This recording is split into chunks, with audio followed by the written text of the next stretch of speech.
Okay, so I did my white paper on cooperative learning. Some of the problems in a lot of classrooms, I feel, is that a lot of classrooms tend to be quiet, especially like in the beginning of the year when people don't know each other, or when a lot of people are like, the one professor is just talking the entire time, lecturing for the entire class period. There's a lot of quietness going on. It's kind of awkward.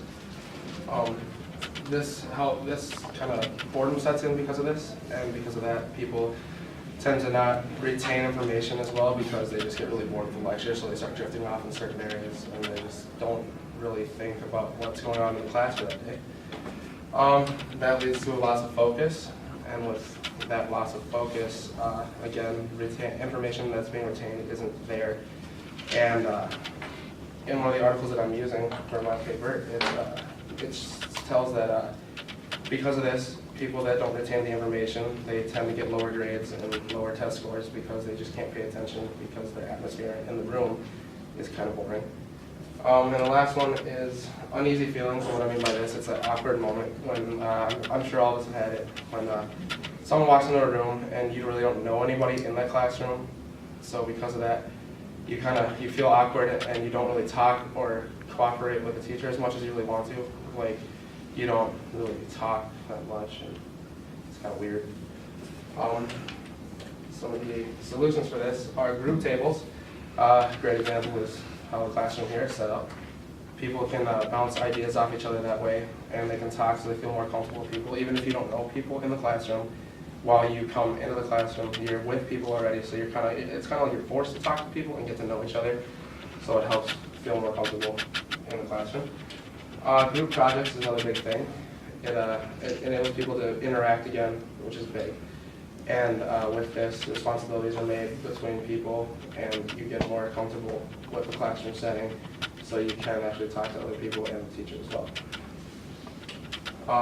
Active debates, it's, say if you were given a lesson plan, and because it's lesson plan, they ask you to bounce ideas off of each other. It's really good because, again, you're talking to other people, and with this, you're not only talking or discussing about the subject, but you're also teaching and learning from each other, which is nice because it gives you a more comfortable feel towards the classroom again.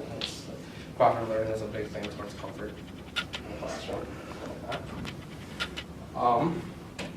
Some of the outcomes because of these is that the student-to-student interactions are really good. Again, coming back to this, is you get to know people more, relationships are made, friendships with people that you wouldn't normally talk to in a normal, just like straight line desk classroom. You get to talk to more people, get to know more people.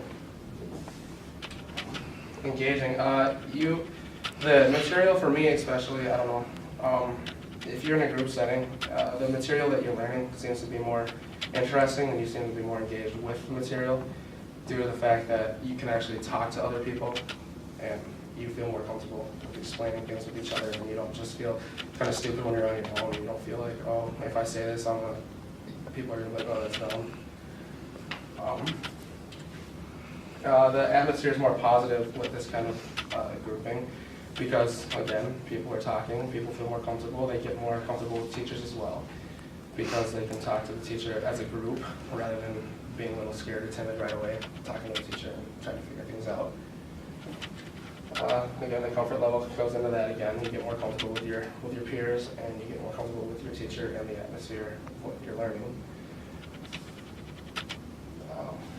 And one of the more important things is one of the articles that I'm using for my thing, for my white paper, is that it says that it teaches you important life traits, meaning that like group work can help you get ready for a environment, like a work environment, and meaning that with like group projects, you have more responsibilities and people are counting on you to get things done, and you're working at a time crunch so that you effectively work in that area.